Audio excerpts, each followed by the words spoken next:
Good morning student. बेटे आज हम लोग करेंगे हमारी थर्ड बुक का 5th चैप्टर। बुक है बच्चों हमारी एनालिसिस ऑफ फाइनेंशियल स्टेटमेंट। तो देखो बेटे this chapter is so much important. बेटे देखो एग्जाम पॉइंट ऑफ व्यू से 4 मार्क का क्वेश्चन आपके रेशो में से आता है। तो बेटे रेशोज होती क्या है, किसी भी चीज का प्रपोर्शन क्या कहलाता है बच्चों, रेशो। जैसे मान लो बेटे रेशो को हम लोग मीनिंग से डिफाइन करेंगे तो क्या मीनिंग बनेगा इसका, रिलेशनशिप बिटवीन टू फिगर्स, दो फिगर्स के बीच में जो रिलेशनशिप है अगर हम उसको अर्थमेटिकली एक्सप्रेस करते हैं तो बेटे हम उसको क्या कहते हैं, रेशो। फॉर एग्जाम्पल इसमें मैं आपको एक एग्जाम्पल की सहायता से समझाऊंगी। मान लीजिए बच्चों एक्स कंपनी है, 2019 के अंदर उसका जो प्रॉफिट है स्टूडेंट वो है 20 लाख रुपए का, ओके। और 2020 के अंदर उसने प्रॉफिट कमाया है 30 लाख का, ओके। ये तो प्रॉफिट से रिलेटेड इंफॉर्मेशन है, प्रॉफिट्स। अब हम बात करते हैं रिवेन्यू। रिवेन्यू मैंने सेल्स ऑफ द ईयर। अब देखो बेटे बेसिकली सेल कंपनी की देर किया, मान लो बेटे इस क्वेश्चन के अंदर जो कंपनी ने प्रॉफिट कमाया कितने का कमाया है, 20 लाख का। और 2020 में कितने का कमाया है बच्चों, 30 लाख का। अगर मान लो बेटे इसके ऊपर जो सेल है बेसिकली कंपनी ने कितना सेल किया है स्टूडेंट, 50 लाख, और यहाँ पर कंपनी ने सेल किया है 60 लाख, ओके। तो बेटे ये कहने का मतलब यहाँ पर क्या है, अगर मैं परसेंटेज निकालूं 2019 के अंदर कि सेल के ऊपर प्रॉफिट की परसेंटेज कितनी है, 20 lakh divided by 50 lakh into में 100। ऐसे ही ये तो मैं 2019 की परसेंटेज निकाल रही हूँ, ऐसे ही मैं 2020 की परसेंटेज भी निकालूंगी बच्चों, 30 lakh divided by 60 lakh into में 100। अब देखो बेटे बेसिकली जब 40% सोल्यूशन इसका आएगा बच्चों 50%। तो बेटे रेशियो क्या है, जो बेसिकली टू फिगर्स यानी कि हम लोग सेल का कितना परसेंट प्रॉफिट अर्न कर रहे हैं बच्चों, 40%। हमने बेटा 2019 के अंदर बेसिकली सेल का कितने परसेंट प्रॉफिट अर्न किया, 40%। 2020 में कितना किया, 50%। तो बेटे रेशियो क्या है, जो दो टर्म्स को प्रोपोर्शनेटली बेसिकली अर्थमेटिकल प्रेजेंटेशन दे वो क्या है बच्चों, रेशो। रेशो के क्या ऑब्जेक्टिव है, फर्स्ट वन तो आपको क्लियर है। हम लोग बेटे रेशो के अकॉर्डिंग क्या कर सकते हैं, डिफरेंट टाइप की कंपैरेटिव एनालिसिस कर सकते हैं। डिफरेंट टाइप की यानी कि ईयर टू ईयर कंपैरिजन कर ली कि पहले साल 2019 में कितना प्रॉफिट था, 2020 में कितना प्रॉफिट था। तो बेटा रेशियो हमारी हेल्प करती है कंपैरेटिव एनालिसिस के लिए। Second one is helpful to know the weak points of the company.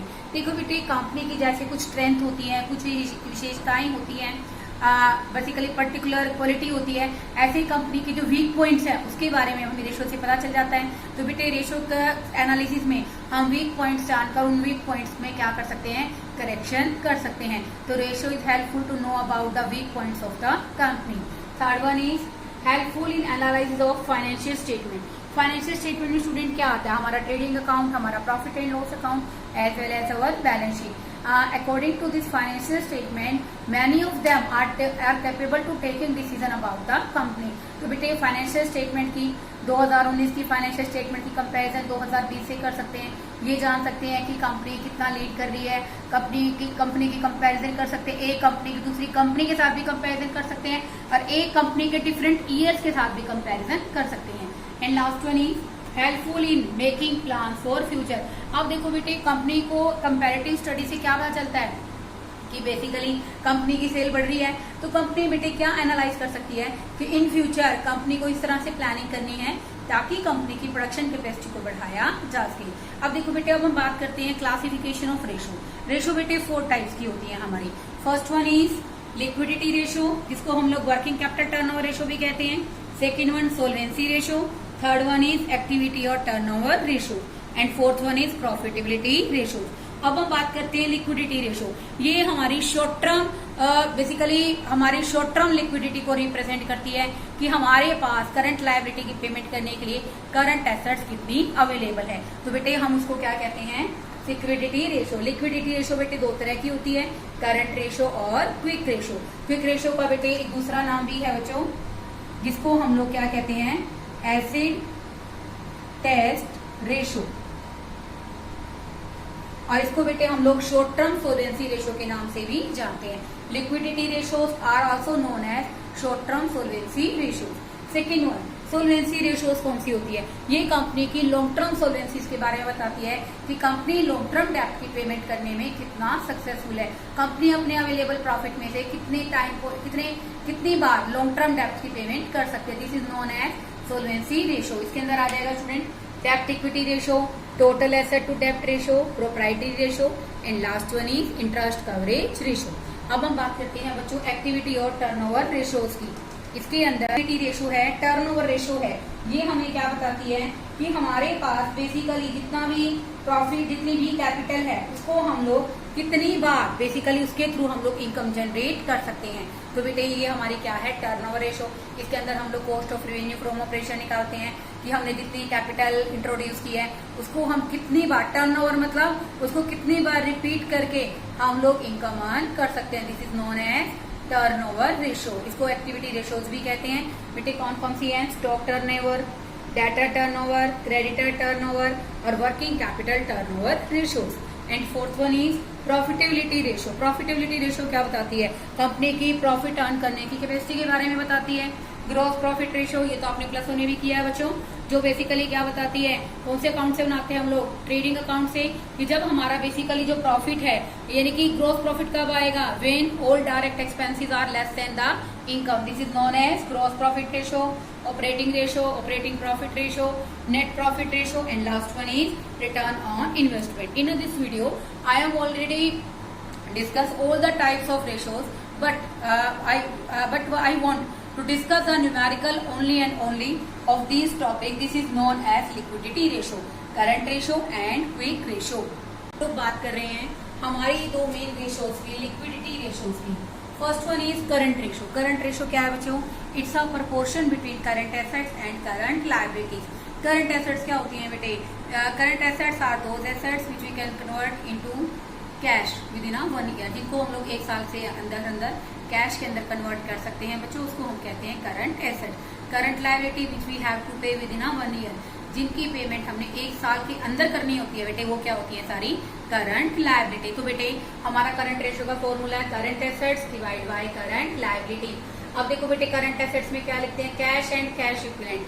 Cash and cash equivalent में क्या आता है? हमारा कैश का बैलेंस, हमारा बैंक का बैलेंस, हमारी शॉर्ट टर्म इन्वेस्टमेंट, इन्वेंट्रीज के केस में बच्चों आप ध्यान रखना कि हम लोग केवल और केवल हमारे फिनिश्ड गुड्स हैं, सेमी फिनिश्ड हैं और बेसिकली हमारे जो रॉ मटेरियल इन्वेंट्रीज हैं उनको लेंगे बेटे। इसके अंदर हम लोग किसी भी तरह से लूज टूल्स की अगर हमें इन्वेंट्रीज दे रखी है तो बेटे वो हमारी करंट एसेट का पार्ट नहीं है। Okay. Third one trade payable. Trade payable में आपको पता है बेटे दो चीजें आएंगी। एक तो बेटे basically it's not a trade payable, it's a mistake students, it's a trade receivable. क्या है बच्चों? ये ट्रेड रिसीवेबल्स। ट्रेड रिसीवेबल में क्या आता है बच्चों? एक तो आता है स्टूडेंट हमारे डेटर्स और दूसरे आते हैं बच्चों हमारे BR। ओके।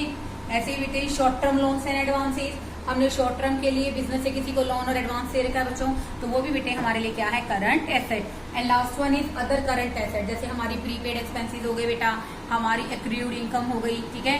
तो बेटे ये सारी क्या है? Other current assets. उसके अलावा अब हम बात करते हैं करंट लायबिलिटीज की। इसको हम लोग शॉर्ट टर्म लायबिलिटीज भी कह सकते हैं।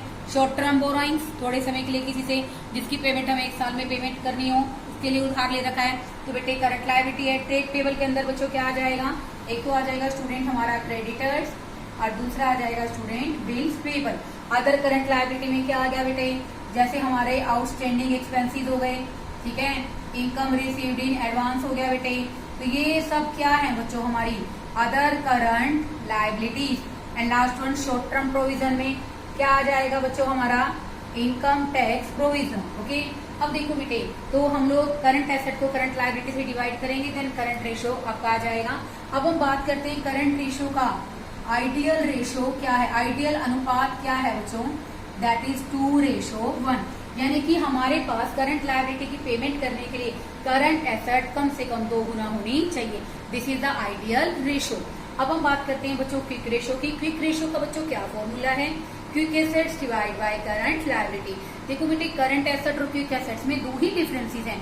अगर हम करंट एसेट्स में से प्रीपेड एक्सपेंसेस को माइनस कर दें और स्टॉक यानी कि इन्वेंट्री को माइनस कर दें तो हमारे पास बच्चों क्या बचेगा, क्विक एसेट्स। तो क्विक रेशियो का क्या फॉर्मूला है बच्चों, quick assets divide by current liability. और स्टूडेंट इसका जो आइडियल रेशियो है वो है स्टूडेंट हमारा 1:1। कितना है, 1:1। इसी बेटे पॉइंट के साथ मैंने आपको थ्योरेटिकल वर्जन बताया, इसमें क्या क्या इंक्लूड करते हैं ये सब बताया। In the next video we will discuss about the numerical portion of the liquidity ratios. Okay, thank you students.